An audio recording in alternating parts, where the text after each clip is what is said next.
I think we're going to get started now. So good morning, everybody. My name is Therese Corey. I'm the director of the History of Philosophy Forum.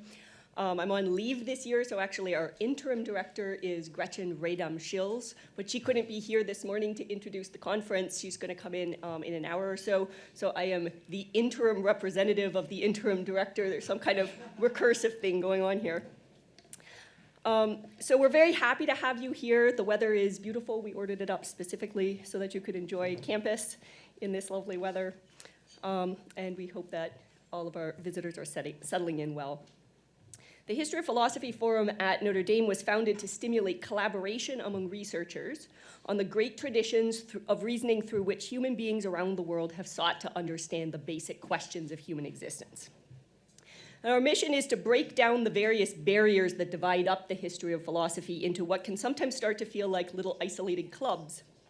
Whether those are the barriers that divide up periods of the history of philosophy, sometimes arbitrarily, or geographical barriers, or even methodological barriers. And we believe that when scholars surmount these barriers to talk together about philosophical themes of shared interest, fresh new insights are uncovered into the philosophical traditions of the past that are humanity's common heritage. To that end, the History of Philosophy Forum's signature event each year is this cross-period colloquium, which brings together scholars from across the history of philosophy, or as much of it as we can manage in 2 days. We cannot claim that there are no gaps in this particular project, for a sustained inquiry into a single theme. And this is our 5th annual colloquium. It's the first in our Historical Traditions of Ethics cycle, which is anchored in a new research project on ethics in the history of philosophy, which is funded by a grant from Notre Dame's strategic framework. We're very grateful for the support.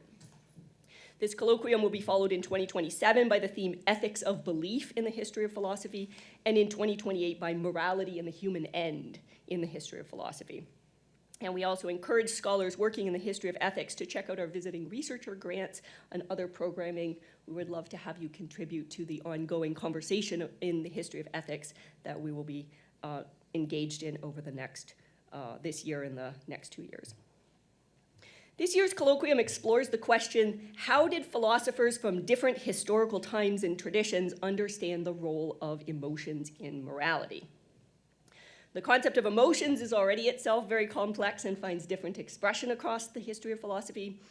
Terms like desire, emotion, passion, feeling, sensibility, appetites, or conative states point to a roughly identifiable body of phenomena, but these terms evidently don't always overlap in their significance and scope, and it's not clear that everyone is really talking about the same thing. And then, of course, there's a question about how we distinguish the various emotions when we're trying to come up with a taxonomy of them in philosophical psychology, with the account that we find in Plato, but develops very differently in many other authors. And whatever emotions may be, there's a widespread assumption, at least in Western culture today, that emotions and morality are competing principles of human action. Whether we think of morality in terms of virtue, divine law, rights and obligations, or categorical imperatives. This tension is a prominent theme across many historical periods of philosophy. Emotions are essentially unruly and impulsive, it seems, open-ended and lacking any internal principle of restraint, and therefore tending to excess. Living purely in accord with one's emotions and nothing else, for many thinkers in the history of philosophy, has seemed to imply a kind of passivity, a soul tossed helplessly on a raging sea. So you could think here of Kant's heteronymous agent or Augustine's infant screaming. Morality, thus, has often seemed to require constraining emotions.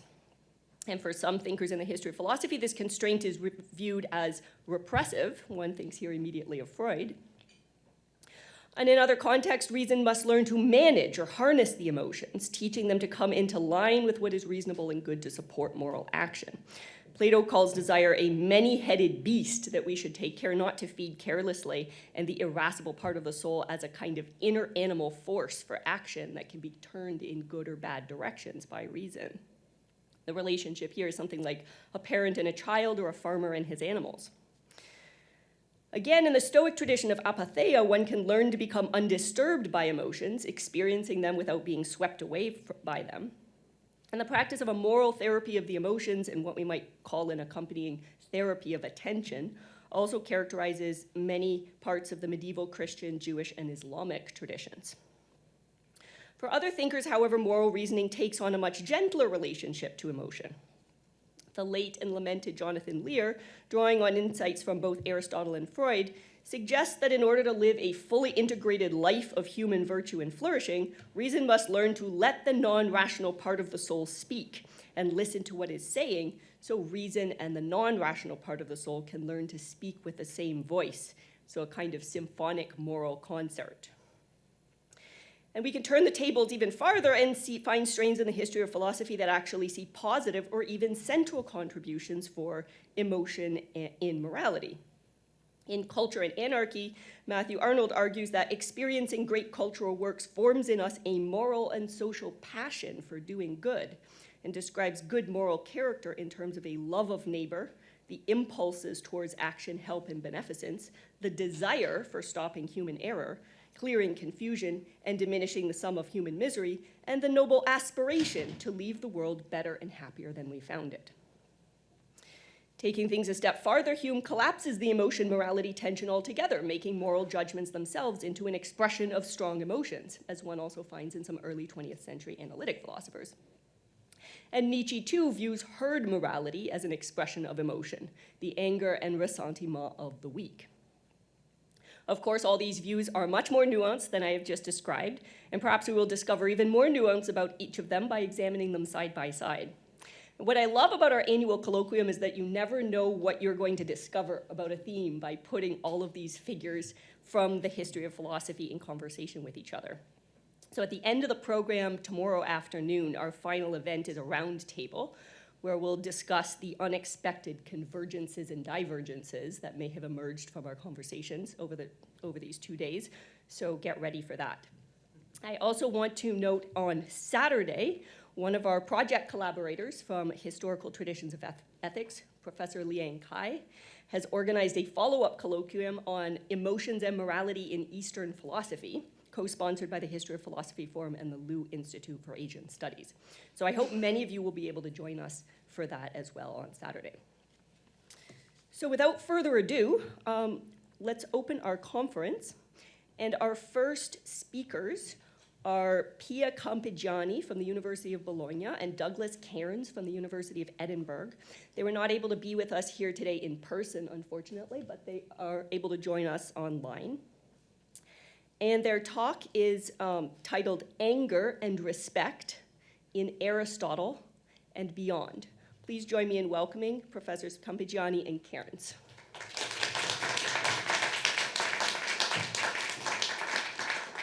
Hello.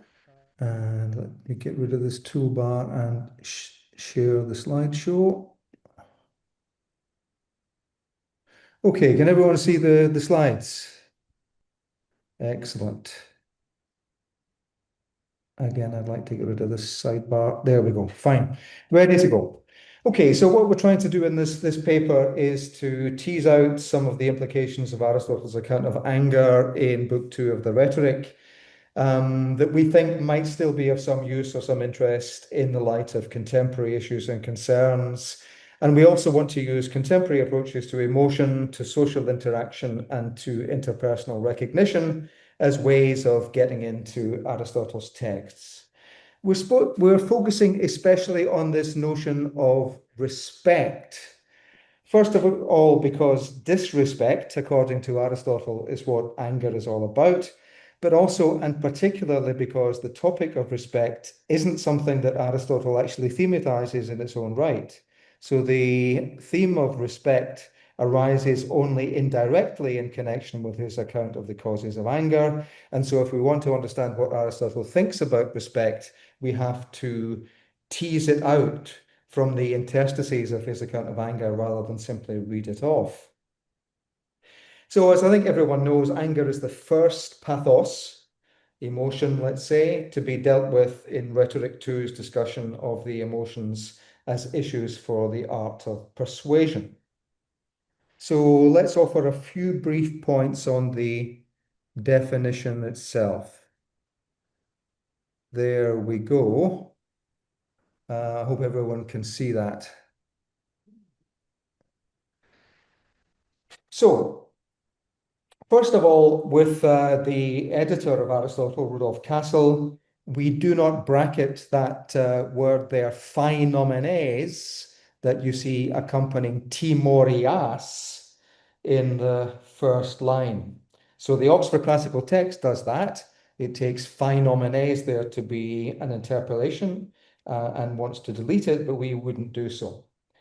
The fact that the desire for timoria, we'll say a bit about that in a minute, is a matter of fantasia, is confirmed immediately below, in fact, because Aristotle says just a couple of lines below, he toti ginomene fantasia hedonen empoie. So the fantasia, the appearance of timoria, creates a certain pleasure.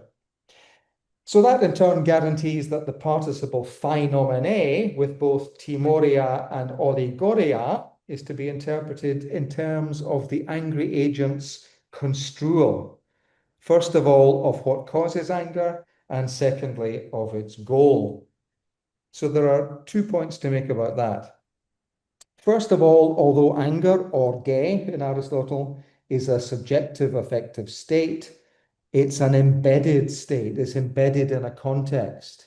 So anger is a reaction to what you believe someone else has done and involves the motivation to take action as a result. It has an action tendency, as many emotion theorists would put it. So anger has an event structure and a corresponding script-like character. Second, this entire script is focalized. It's a narrative, and so it's focalized from the point of view of the victim. We don't simply have a sandwich of cause, the input, the process, a subjective and internal affective state, and the result, the output. Instead, we have a script in which both what counts as a beginning and what counts as an end exist in the ideation of the subject. And this is the point of the double use of the participle phainomene. The entire account of the pathe in the second book of the Rhetoric locates subjective experiences in interactive social contexts in which an individual's mental states entail attention to and interpretation of the mental states of other individuals. The angry person's goal is timoria, often translated revenge, and just as often translated punishment, and therefore not to be straightforwardly equated with either of those two things. For the purposes of this paper, we suggest the more neutral term redress. Etymologically, timoria implies looking after your time, your honor. And so its use here anticipates the link between anger and honor that is drawn a little bit further on in the text that we'll talk a lot more about.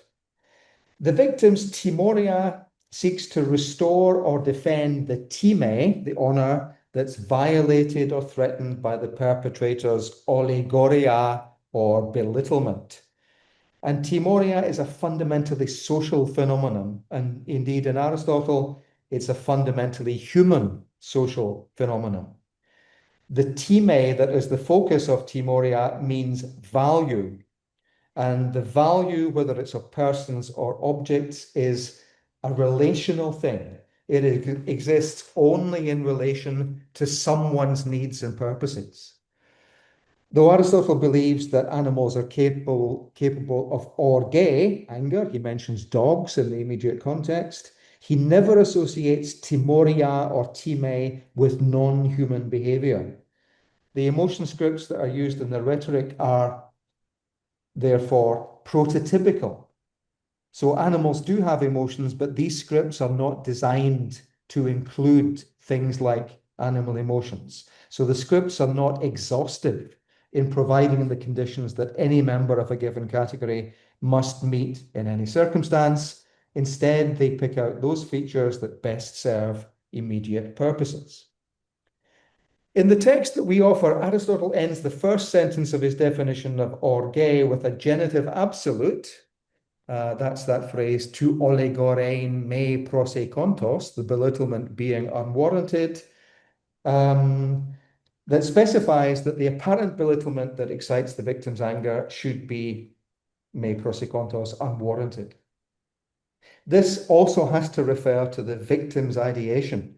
It's not a matter of the social fact that some people don't have permission to be angry. It's simply a requirement that if you're going to be angry, you have to believe that you don't deserve to be treated that way. That's not to say that social hierarchies of cultural permission will not condition and even strongly condition an individual's self-worth and therefore their sense of the legitimacy of their claims. And that's something that Pia will take up later in this talk. Where realistic consideration comes into it, realistic considerations that calibrate the person's own subjective feelings in relation to external social facts, where they come into the picture is with the stipulation about the pleasure that being angry entails. That's this passage here. So the pleasure that's involved in anger is the anticipatory pleasure of dwelling on the prospect of redress. Now, we can agree with Aristotle that it's pleasant to think that we shall obtain what we desire. But is it true what he also says, that the angry only desire what's possible for them? If you remember your Iliad, you remember that Hecuba wishes that she could satisfy her anger by eating the liver of Achilles in Iliad 22. And that's, of course, not maybe impossible, but it's very unlikely in practice. So even if we accept the restriction that Aristotle wants to impose here, it doesn't impose many limits on a fantasia that gives rise to a kind of pleasure similar to the pleasure that we experience in dreams. And even if Aristotle genuinely believed that, for example, the forms of timoria envisaged by an enslaved person against a master who'd belittled them had to be limited to what such a person might be able to achieve in practice, that wouldn't rule out anger altogether, and it wouldn't rule out the kind of timoria that might be possible even in those very limited circumstances. The person might spit in the master's dinner or something like that, for example.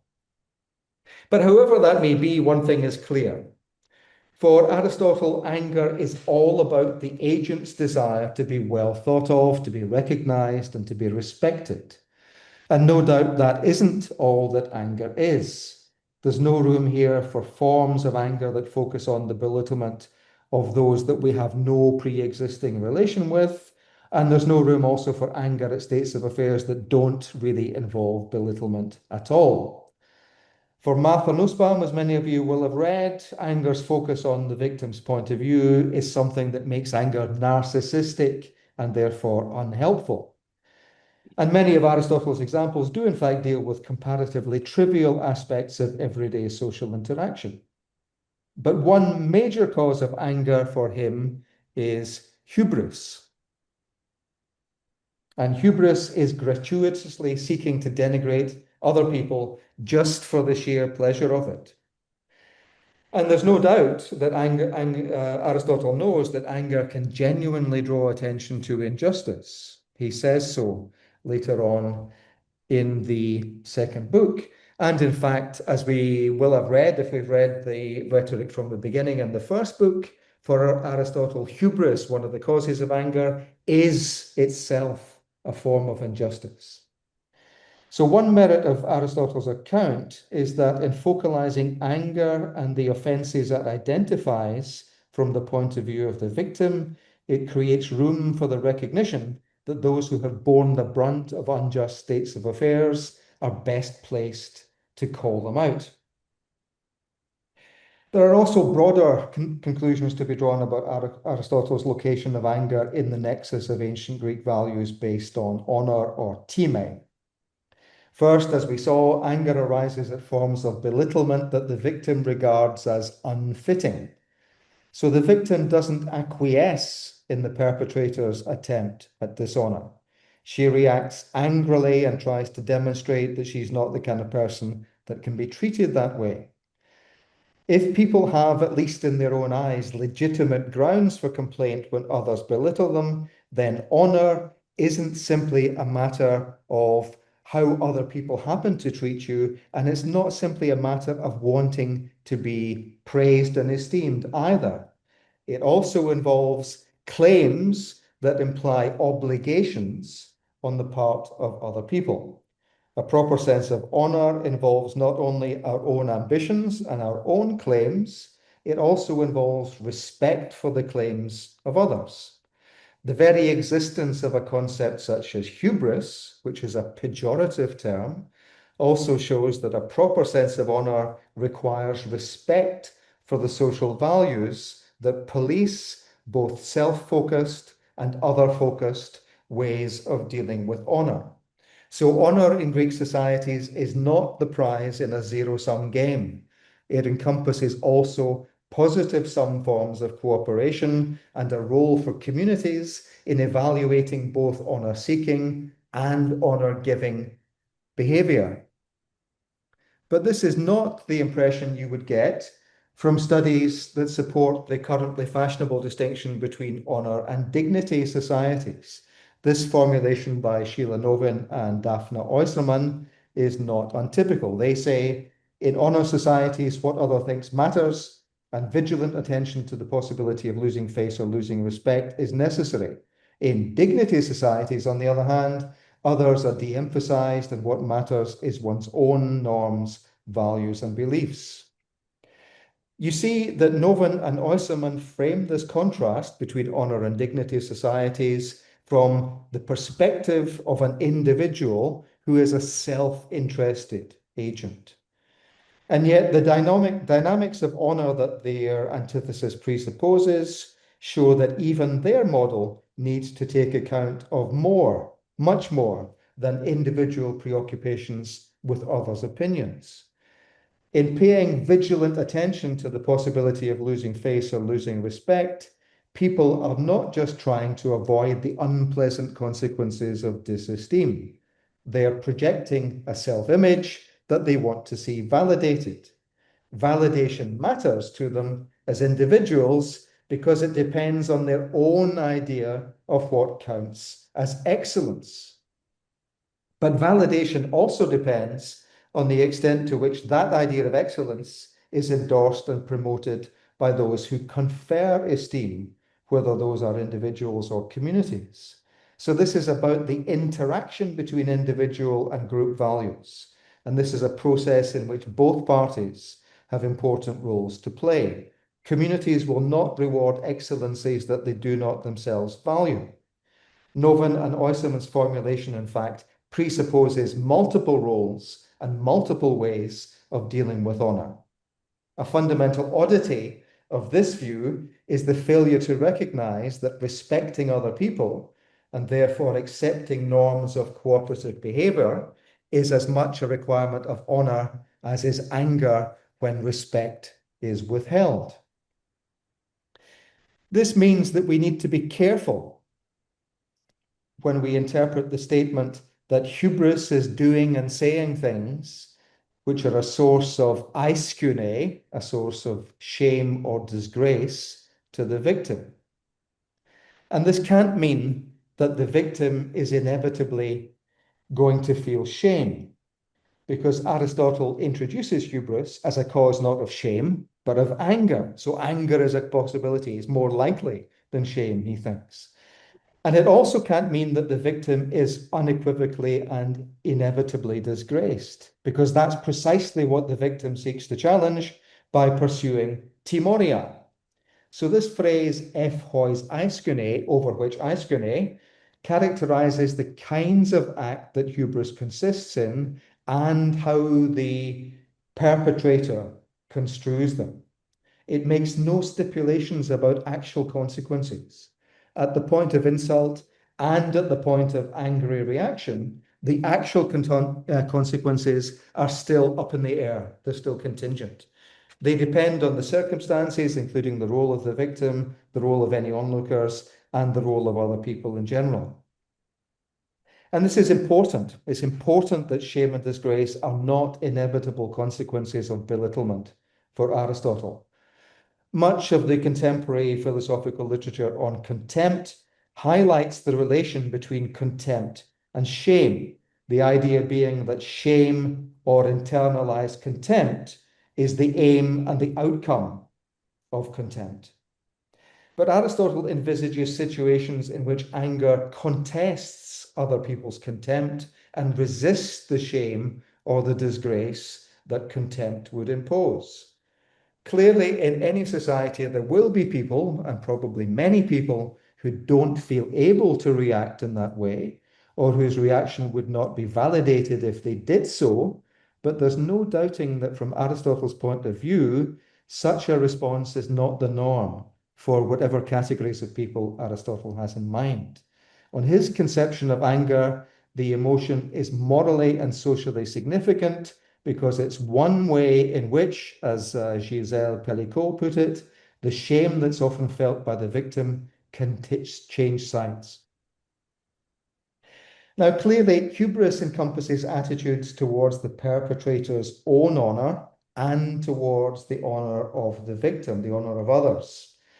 This same bidirectional orientation characterizes other members of the same conceptual cluster, such as time itself, which is both the individual's claim to honor and the recognition of that claim by others, and also eidos, which, as many of you will know, means not only shame, which focuses on your own time, but also respect, which focuses on the time of others. Somebody once wrote a book about this. The bidirectional orientation of these Greek concepts in turn captures important features of social interaction in general. The recognition that other people seek for themselves is pursued and achieved in a world in which others seek precisely the same. As Erving Goffman long ago demonstrated, social interaction entails negotiations between how we present ourselves and how we respond to the self-presentation of others. In Greek societies, time is operative in situations in which the face of both parties to an interaction is at stake. Time in Greek involves what Goffman calls demeanor, the way we present ourselves and maintain our line and protect our face.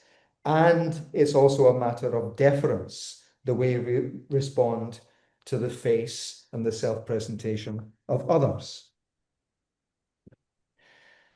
Aristotle thinks that the time we seek from others is desired because it confirms our sense of ourselves as in some way good. Many passages in the Nicomachean Ethics make that point. As he puts it in his discussion of megalopsychia in book 4 of the Ethics, time is the greatest of external goods. It's the prize of excellence. In all the ways in which they pursued honor as a reward for their excellence and for their achievements, ancient Greeks were seeking what Stephen Darwall called appraisal respect, which Darwall defines as an attitude of positive appraisal of a person, either as a person or as engaged in some particular pursuit. This is an attitude that we may have without having any particular conception of just what behavior from oneself would be required or appropriate by that person's having the features meriting such respect. As such, its exclusive objects are persons or features which are held to manifest their excellence as persons or as engaged in some specific pursuit. So appraisal respect is about excellence. It involves a dyadic relation between the giver and the receiver of respect, but because it's about excellence, it also admits of degrees. It can be a matter of ranking one person higher than another on a scale of excellence. The relation between giver and receiver isn't by definition reciprocal. You can have appraisal respect for another's excellences without that person having appraisal respect for your excellences. And if you want to express your appraisal respect, you will, of course, have to do something, but still, Darwall insists, appraisal respect does not itself consist in the behavior, it consists in the appraisal itself, and you don't have to do anything about it. This is a kind of respect that looms large in prototypical notions of honor that underpin many contemporary preconceptions, such as Novin and Oysermann's again. So they say Honor involves individual and group-based reputation for integrity, honesty, being true to one's principles, and marking place by earning respect, not tolerating disrespect and insults, and protecting oneself and one's family, group, or clan from face loss and reputational harm. So in that formulation, everything that honor involves is a quality of an individual that secures reputation by attracting respect. But one of these qualities stands out. It's not tolerating disrespect and insults.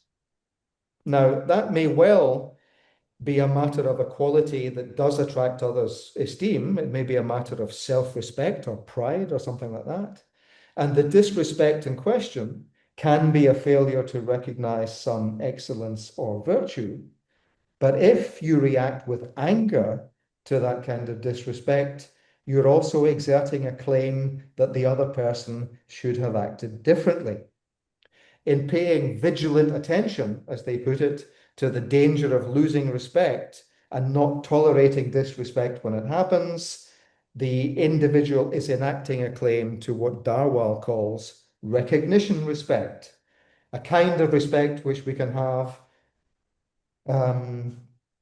for any of a number of different sorts of things as its object, and which consists most generally in a disposition to weigh appropriately in one's deliberations some feature of the thing in question and to act accordingly. The law, some feelings, and so on. Since this kind of respect consists in giving appropriate consideration or recognition to some feature of its object in deliberating about what to do, he calls it recognition respect. Now, Darwin's ideal form is moral recognition respect for persons as such. But persons can also attract recognition and respect by virtue of the roles they occupy or their rank or their status. And in fact, even prudential fear of another person's power qualifies as recognition and respect. As Darwin says, on this very general notion of recognition and respect, any fact which is something that one ought to take into account in deliberation is an appropriate object. So the crucial difference between recognition respect and appraisal respect is simply that recognition respect focuses on a feature that should be a factor in our deliberations. As a feature of interpersonal relationships, it's fundamentally dyadic. It's an I-you relation. It's at home, especially in relationships that are mutual in that respect and reciprocal, although these can also be one-sided or asymmetrical relationships. Vigilant attention to the threat of disrespect, intolerance of disrespect, and reactive attitudes such as anger when disrespect occurs indicate that honor is not just about excellence, it's also about claims to recognition. And yet, not only contemporary approaches to honor in ancient Greek societies, but also ancient Greek accounts of honor themselves tend to see appraisal respect as the prototypical form. We saw already that Aristotle regards honor as the reward for virtue or excellence, something that people want as a way of confirming their sense of themselves as good, virtuous, excellent people. Appraisal respect is obviously what occurs most immediately to Aristotle as the best example of what honor or time is. And yet Aristotle also clearly works with at least an implicit notion of recognition respect. We see here from his definition of belittlement. Aristotelian anger is fundamentally about denying other people the time that they believe they are entitled to. The belittlement to which it responds is defined as the actualization of an opinion with regard to that which is construed as worth nothing, for we think that bad and good things are worthy of attention. So this is not about thinking someone is good, it's about not thinking of them at all, not paying any attention to them at all. Things that do not do so, or do so only a little, we consider worthy of nothing. And that which is worthy of nothing, he goes on, has no time. So this sounds very much like a failure to weigh appropriately in one's deliberations some feature of the person in question. This definition of allegoria would seem to cover both what philosophers call active contempt and what they call passive contempt. Although deliberate assaults on other people's honor, for example, hubris, do constitute one class of anger-inducing slights, many of Aristotle's examples of anger-eliciting behavior involve simple failure to consider the other person at all. So he says people become angry towards those who remain cheerful when they themselves are suffering. And they become angry towards those who don't care if they cause them distress, for example, when delivering bad news. And in both these cases, what is perceived as belittling isn't a deliberate performance of contempt, but the simple fact that the other person shows no concern for the agent's feeling at all.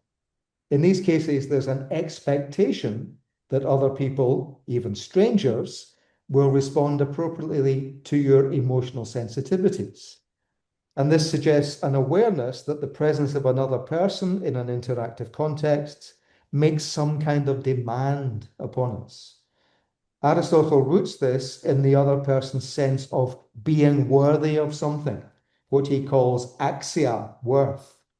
Goffman, of course, would describe it in terms of face and accepting a person's line. For Aristotle, individuals' axia, in cases like this, entails a claim to timing. But it takes no more than a superficial switch to Latinate from Greek vocabulary to see this in terms of dignitas, dignity. In this way, Aristotle not only accommodates Darwell's recognition respect, but he also lays the groundwork for something like Darwell's notion of genuinely second personal respect for people who are like us. The fact that Aristotelian anger can focus on others' failure to show recognition respect for our feelings perhaps explains why anger can also focus on what appears at first sight to be failures of appraisal respect. Aristotle says that people think it appropriate that their superiority should attract the respect or the admiration, polyorestai is the verb, of their inferiors. And the qualities that he enumerates here in which this can be manifested include not only forms of rank and status, noble birth or power, but also things like virtue, wealth, and eloquence. The respect that the practiced rhetorician seeks from those who are not practiced rhetoricians is surely an attitude of positive appraisal of a person, either as a person or as engaged in some particular pursuit. And yet superiors, according to Aristotle, feel that they have some kind of claim to that respect. Prosekein de eoiontai polyorestai. Darwell notes that people can deserve or merit appraisal respect, but he sees that as distinct from any claim that would be choice regulating for the other party. For Aristotle, by contrast, all anger entails a sense that the other person's allegoria is inappropriate. The angry feel that the offender should have weighed appropriately in their deliberations some feature of the thing in question. Failure to esteem another's good qualities is also an issue in this passage here. And in cases like this, qualities that are appropriate objects of appraisal respect become the focus of reactive attitudes that rest on denial of recognition respect. Recognition respect comes into play not just because the victim regards the other person's allegoria as unwarranted, but also because the allegoria strikes at the very heart of the person's self-image. It's not just a question of failing to admire the person's qualities, it's also a matter of failing to realize how much those qualities matter to them. Appraisal respect alone might be in play if we simply think to ourselves that so-and-so is a lousy philosopher, but if we say that publicly, especially in so-and-so's presence, we're denying that person the right to have their feelings and self-image taken into account, even if they are a lousy philosopher. The fact that Aristotle and ancient Greek in general make no explicit distinction between appraisal and recognition respect maybe allows us to identify areas of overlap and affinities between the two that Darwell doesn't explicitly address. So I'm coming now to my final point before I hand over to Pia, which is the issue of what it is to be without worth. So what does it mean to actualize an opinion that another human being is worth nothing? As we saw, all forms of oligoria involve an absolute denial of value. The definition of hubris, in particular, has a very similar formulation. The dishonor belongs to hubris, and the person who tries to dishonor slights. For that which is worth nothing has no time, either for good or for ill, positive or negative. And this contrasts with other scenarios, the kind of scenario that Darwell envisages, in which even negative reactive attitudes, such as anger itself, involve taking the other person seriously as a potential source of harm or benefit. On the other hand, the belittlement that leads to anger is by definition contested. For the victim, at least, the other person's attempt at degradation occupies the space in which recognition should have been granted. And there's a sense in which this is true also from the point of view of the perpetrator. As Aristotle defines it, hubris involves the positive adoption of strategies designed to obtain a benefit for ourselves, the pleasure of feeling superior, by placing the other person in a situation in which shame or disgrace is possible. And whether aiskune there means shame or disgrace, only a moral subject can experience either. Hubris is something that people do deliberately. They do it out of proairesis, Aristotle says in Rhetoric, Book 1. It's something that expresses their overall moral character. And as such, hubris is a variety of what Aristotle calls particular injustice. Particular injustice involves unfairly obtaining a profit and inflicting a loss in involuntary transactions, as he calls them. All forms of particular injustice rest on pleonexia, which is often translated greed, but this is a form of greed that's first of all fundamentally interactive. It involves creating an inequality between two parties such that one gains while the other loses, and it's also not solely material. It can focus on any external good. And the category of external goods is one that includes money and security, but Aristotle believes the greatest of external goods is honor. So particular injustice can focus on honor. It's motivated by the pleasure of profit or gain, and the pleasure of gain or profit that's characteristic of pleonexia in general is the generic version of the particular pleasure of feeling superior to others that's characteristic of hubris. So hubris is that form of particular injustice that creates inequality and unfairness in one-to-one transactions between people involving honor. Now, the very fact that hubris is a form of pleonexia, taking more of some external goods at another person's expense, seems to preclude the possibility that it involves actually seeing the other person as valueless. So there's a tension there in Aristotle's account of hubris between the statement that the hubristes, the agent of hubris, sees no value in the victim, and the wider belief that hubris involves wanting more for yourself of something that the other person also has a claim to.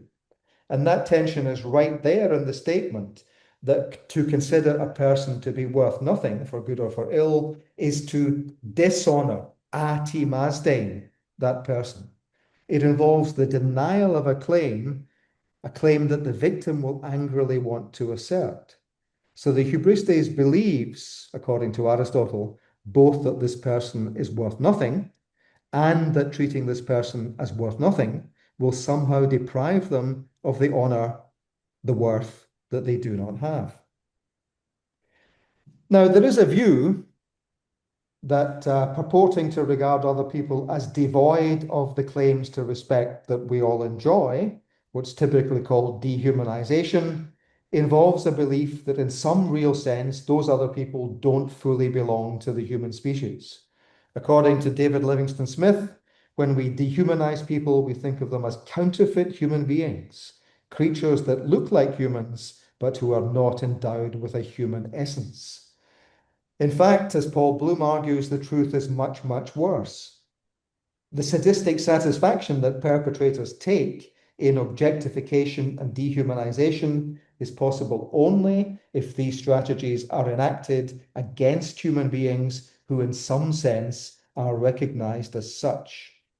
As the feminist philosopher Kate Mann observes, also apropos of Smith's work, people typically know full well that those they treat in brutally degrading and inhuman ways are fellow human beings, underneath a more or less thin veneer of false consciousness. Only someone who has a claim to recognition is, in fact, a candidate for degradation. The presence of another human being is an affordance for interaction, and so there's always a tension when we seek to deny another human agent the recognition that we claim for ourselves. The very denial of recognition occupies the space in which a claim is being or might be made. That attempt serves its purpose only if there is a claim to be negated. And I'll pass you on to Pia now. Okay, thank you, Douglas. I will also share my screen. Okay, can you hear me?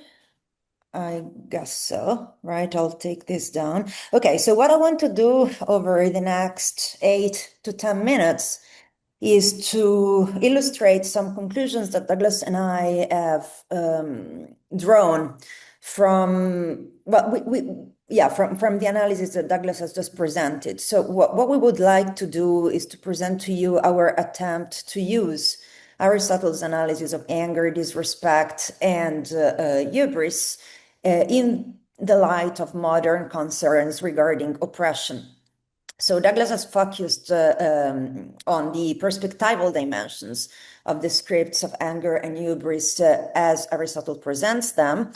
And what I will try to do now is to emphasize the way the interplay between these two perspectives, the victims on one hand and the perpetrators on the other hand, can help illuminate one of the most egregious mechanisms by which oppression is enforced and maintained. And this mechanism consists in the deactivation of the anger of the oppressed by means of misrecognition, for example, by misreading the oppressed's anger in terms of some other affective state, or by pathologizing it, or the mechanism can consist in the exclusion of the oppressed from feeling angry in the first place by depriving them of the social and cultural resources that they need to be able to construe anything as an unwarranted offense. So when a victim gets angry,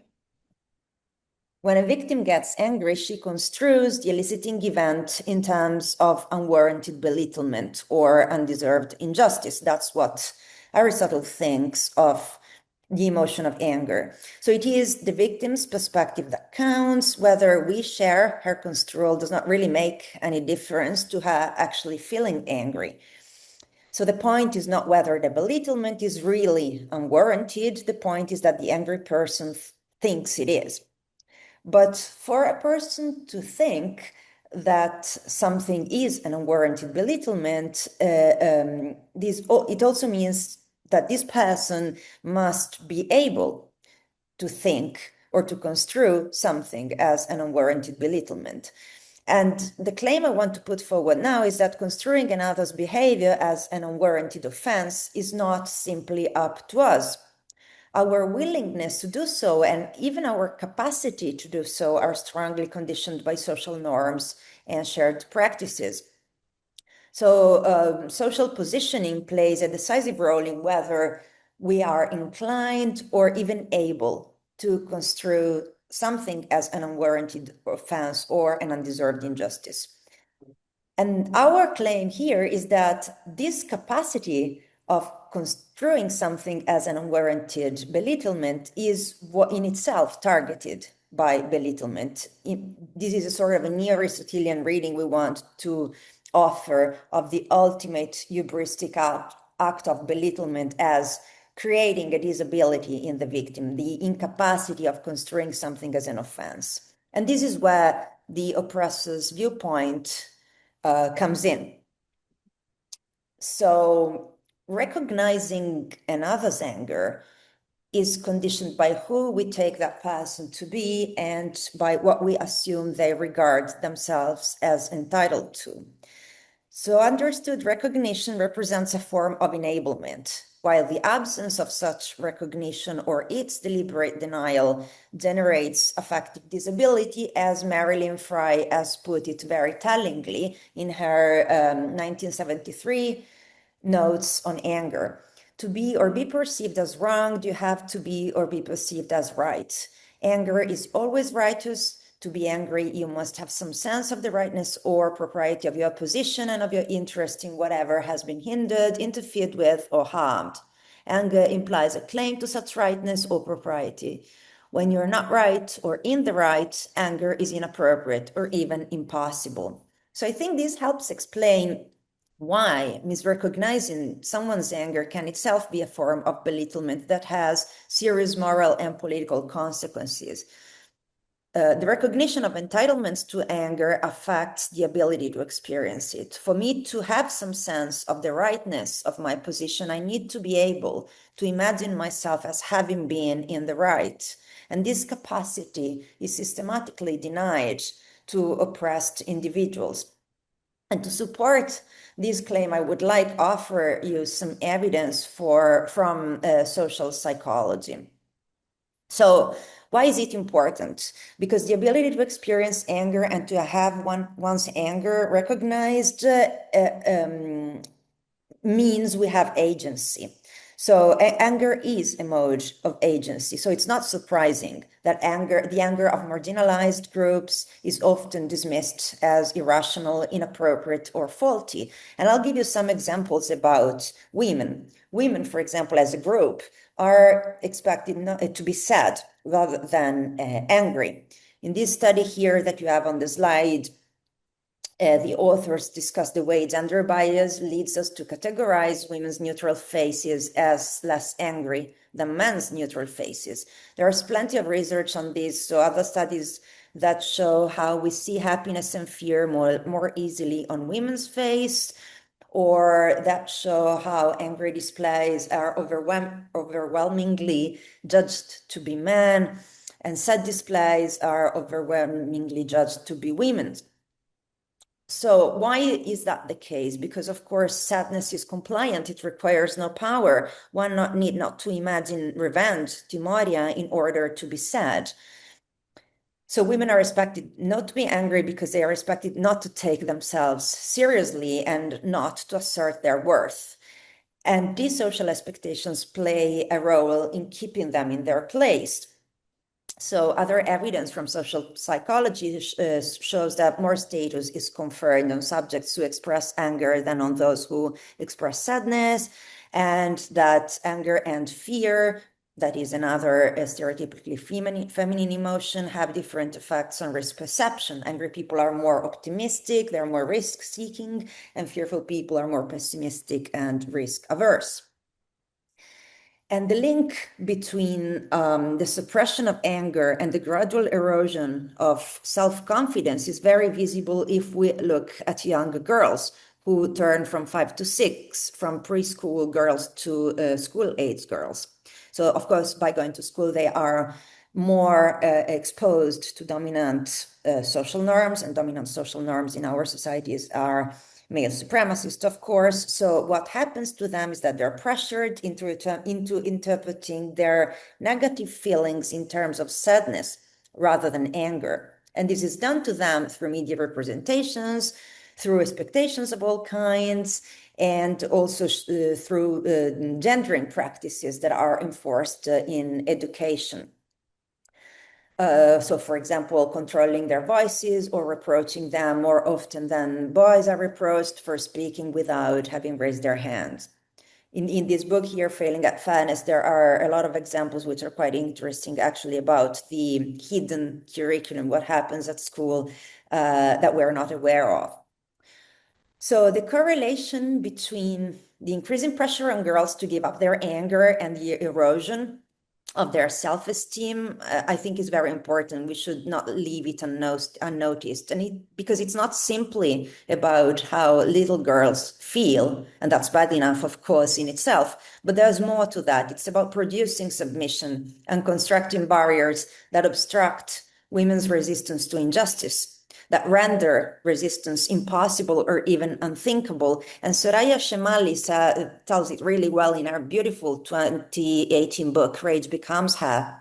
What does separating anger from femininity mean for us as women?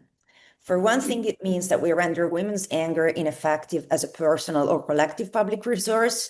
This treatment of women's anger is a powerful regulation, an ideal way to reduce women's pushback against their own inequality. So our claim, to conclude this paper, is that the negation of another's claim to anger is the epitome of hubristic belittlement. Because emotions are not only things we feel, but also things we do, such negation is a very effective strategy of disempowerment. It rejects the person claims about what they are entitled to and reinforces social practices that prevent oppressed individuals from recognizing their own negative affective states as anger.